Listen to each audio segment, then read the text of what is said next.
Hello everyone. आज हम देखेंगे, हमारा फोर्थ क्वेश्चन है भलानी का काइनेटिक्स ऑफ ड्रग एडमिनिस्ट्रेशन। तो आज हम इस क्वेश्चन में देखेंगे कि जब हम कोई ड्रग लेते हैं तो उसके बाद उस ड्रग का क्या होता है, उस पर बॉडी क्या काम करती है। तो आज हम सबको इस काइनेटिक्स में देखने का है। तो kinetics of drug administration refers to how drug is absorb, distributed, metabolize, excreted from the body. Means इसे हम ADME कि जब हम कोई ड्रग लेते हैं तो कैसे एब्जॉर्ब होती है, कैसे डिस्ट्रीब्यूट होती है, कैसे मेटाबोलाइज होती है और कैसे एक्सक्रीटेड होती है। तो पहले हम देखेंगे ड्रग एब्जॉर्प्शन।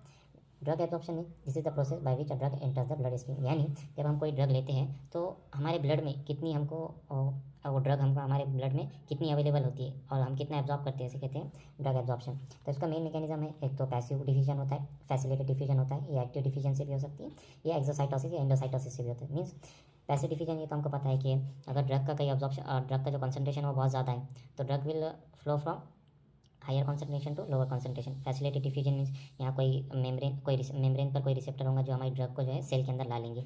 ये एक्टिव डिफिजन भी हो सकता है कि वो कोई पंप जो है वो अगेंस्ट द ग्रेडियंट काम करे। एंडोसाइटोसिस और एक्सोसाइटोसिस भी हो सकता है। अब जो हमारा एब्जॉर्प्शन है उसको कौन से फैक्टर्स अफेक्ट करते हैं, तो इसको जो है 5 फैक्टर्स अफेक्ट करते हैं। पहला ड्रग सॉल्युबिलिटी, यानी हमारी जो ड्रग है वो कितना सॉल्यूबल है। यानी जब हम अगर कोई सपोज हम कोई ओरली लेते हैं ड्रग तो वो हमारे इंटेस्टाइन हमारे स्टमक में जाके कितना सॉल्यूबल है और इंटेस्टाइन में कितना सॉल्यूबल है, ये उसके फैक्टर्स होते हैं। या पीएच कि कोई अगर एसिडिक ड्रग है तो एसिडिक पीएच में ज़्यादा थेरेपेटिक यूज़ देंगे as compare to basic medium. या कोई बेसिक ड्रग है तो एसिडिक मीडियम में जो है उतना थेरेपेटिक यूज़ नहीं देंगी। थर्ड है सरफेस एरिया, मीन्स जो हमारे मैक्सिमम जो ड्रग्स होते हैं वो इंटेस्टाइन से एब्जॉर्ब होते हैं। क्यों? क्योंकि उसका सरफेस एरिया जो है एज़ कम्पेयर टू स्टमक ज़्यादा है। डी है blood flow at the site of absorption, यानी हम क्या करें, एब्जॉर्प्शन मीन्स ब्लड स्ट्रीम में कितनी हमारी ड्रग इंटर हुई। तो अगर किसी साइट के ऊपर जितना ज़्यादा ब्लड फ्लो होगा यानी उतना ज़्यादा अमाउंट होगा ड्रग का, उतना ज़्यादा अमाउंट यानी उतना ज़्यादा थेरेपेटिक यूज़ होगा।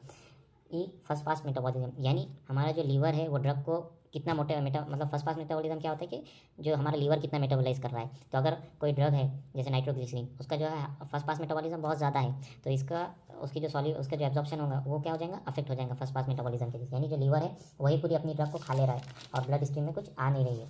सेकंड, अब हम देखते हैं D for drug distribution. Drug distribution क्या होता है कि जो हमारे टिश्यू और ऑर्गन को हम कितना डिस्ट्रीब्यूट कर रहे हैं, ये होता है ड्रग डिस्ट्रीब्यूशन। अब इसको कौन से फैक्टर इन्फ्लुएंस करेंगे, इसको भी जो है 4 फैक्टर इन्फ्लुएंस करेंगे। First blood flow to tissue, second binding to plasma protein, and C is lipid solubility, and fourth one is barrier like blood brain barrier. Means जैसे मैं आपको बोला कि ब्लड फ्लो टू टिश्यू यानी कि जितना ज़्यादा हमारे ब्लड में ड्रग एब्जॉर्ब हो गई अगर वो उस साइट पर पर्टिकुलर साइट पर जाती है तो ये उसका थेरेपेटिक यूज़ आएगा, अदरवाइज नहीं आएगा। तो मीन्स जितना ज़्यादा ब्लड फ्लो होगा टिश्यू में उतना ज़्यादा ब्लड जो है उतने ज़्यादा जो ड्रग है वो हमारी टिश्यू के अंदर इंटर कर पाएंगी, तो मीन्स उतना ज़्यादा डिस्ट्रीब्यूशन होगा। सेकंड बाइंडिंग टू प्लाज्मा, यानी जो प्लाज्मा प्रोटीन्स होते हैं अगर हमारी ड्रग उसको बाइंड करने की कैपेसिटी रखती है तभी जाके वो सेल के अंदर इंटर होंगी, अदरवाइज वो सेल के बाहर ही रहेंगी। तो उसकी जो बाइंडिंग एफिनिटी के ऊपर भी जो है ड्रग का डिस्ट्रीब्यूशन मैटर करता है। Third one is lipid solubility, ये बहुत ज़्यादा इंपॉर्टेंट है। यानी जो भी जैसे कि हमारे पास कुछ वाटर सॉल्युबल ड्रग्स होते हैं, कुछ लिपिड सॉल्युबल ड्रग्स होते हैं। जो लिपिड सॉल्युबल ड्रग्स होते हैं वो इजीली ब्लड ब्रेन बैरियर जो है क्रॉस कर देते हैं, लेकिन जो वाटर सॉल्युबल होते हैं वो नहीं कर पाते। तो ड्रग का डिस्ट्रीब्यूशन इसके ऊपर भी डिपेंड करता है कि वो जो ड्रग है वो कितनी सॉल्युबल है। And then third one is drug metabolism bio transformation, the chemical modification of the drug usually in the liver, यानी जो हमारी जो ड्रग है वो मेटाबोलाइज कहाँ होती है, वो हमारे लीवर में होती है। अब लीवर में भी 2 मैकेनिज्म के थ्रू जो है ये मेटाबोलाइज होंगी। First one is a functionalisation reaction. Functionalisation reaction में क्या होगा, एक तो उस ड्रग का ऑक्सीडेशन होगा, रिडक्शन होगा या हाइड्रोलिसिस होगा। And second phase is a conjugation reaction, conjugation with molecule like glucuronic acid to make drug more water soluble for excretion. यानी पहले तो हम क्या कर रहे हैं, फेज 1 में कोई फंक्शनलाइजेशन यानी हम कोई फंक्शनलाइजेशन मतलब कोई उसके ऊपर फंक्शनल ग्रुप चिपका दे रहे हैं, यानी हमको अगर कोई चीज़ को चिपकाना है तो हम क्या करेंगे, फेविकॉल का यूज़ करेंगे। तो वैसे ये इस केमिस्ट्री की लैंग्वेज में क्या है, फंक्शनल ग्रुप हो जाएंगे, तो फंक्शनल ग्रुप हो जाएंगे। कॉन्जुगेशन यानी हम उसको मिला दे रहे हैं तो कॉन्जुगेशन रिएक्शन हो जाएंगी। तो मेटाबॉलिज्म का जो आउटकम होता है वो क्या होता है, एक जो हमारी ड्रग एक्टिव थी वो तो एक इनएक्टिव हो जाएंगी, ये जो प्रोडक्ट थी वो एक्टिव हो जाएंगी, ये जो एक्टिव ड्रग थी वो एक्टिव ही रहेंगी। Okay, then fourth one is the drug excretion, यानी रिमूवल ऑफ द ड्रग और its metabolites from the body. यानी अब हमारी ड्रग जो है एब्जॉर्ब भी हो गई, उसका डिस्ट्रीब्यूशन भी हो गया, उसका मेटाबॉलिज्म भी हो गया, अब हमको ब्लड को एक्सक्रीट करना है। तो हमको पता है कि जो अपनी ड्रग है तो किससे एक्सक्रीट होंगी, वो हमारी यूरिन से, यानी रीनल एक्सक्रीशन प्राइमरी होता है। सेकंड होता है कि जो उसका सेकेंडरी होगा बाइलरी एक्सक्रीशन भी हो सकता है। और third one is other route, जो हमारे स्वेट, स्लाइवा, ब्रेस्ट मिल्क या लंग्स के थ्रू भी हो सकता है, यानी एयर के थ्रू भी हो सकता है। अब हम कुछ देख लेते हैं कि kinetic models of drug administration, यानी zero order kinetics, first order kinetics and Michaelis Menten. Means ये जो है फर्स्ट ऑर्डर और जीरो ऑर्डर रिएक्शन के ऑर्डर काइनेटिक्स के बीच का होगा। जीरो ऑर्डर रिएक्शन में क्या होता है और फर्स्ट ऑर्डर में क्या होता है, ये हम नेक्स्ट लेक्चर में देखें, हम उसका कंपैरिजन करेंगे कि which drug follows the zero order and which drug follow the first order kinetics. Okay, and जो फर्स्ट ऑर्डर काइनेटिक्स होता है वो मोस्ट कॉमन होता है, और जो जीरो ऑर्डर काइनेटिक्स होता है वो फिनेटोइन में देखते हैं। जो फिनेटोइन है हमारा वो एंटी इपिलेप्टिक ड्रग है।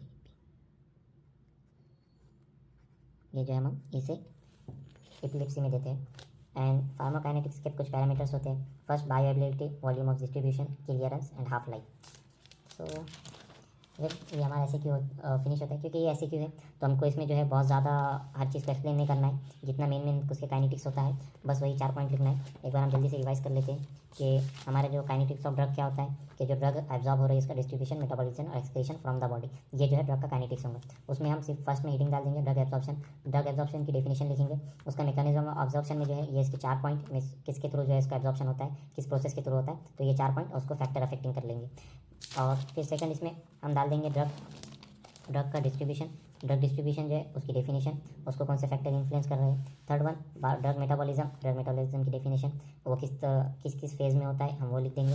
And fourth one is drug excretion, यानी अब जो हमारा जब तीन प्रोसेस हो गया, फोर्थ वन इधर ड्रग को अब जो हमको एक्सक्रीट करना है बॉडी से, तो उसके हम कुछ रूट्स लिख देंगे कि रीनल एक्सक्रीशन होता है, बाइलरी एक्सक्रीशन होता है, और स्वेट्स के थ्रू या सलाइवा के थ्रू भी हमारी जो है ड्रग एक्सक्रीट हो सकती है। और kinetics model of drug administration, जिसमें जीरो ऑर्डर काइनेटिक्स होता है, फर्स्ट ऑर्डर होता है, और इन दोनों के जो बीच का होता है हाइब्रिड मॉडल जो होता है वो माइकेलियस मेंटर होता है। और फार्माकोकाइनेटिक्स पैरामीटर्स कुछ होते हैं, जिसमें bioavailability, volume of distribution, clearance और हाफ लाइफ देखेंगे। ठीक है, थैंक यू।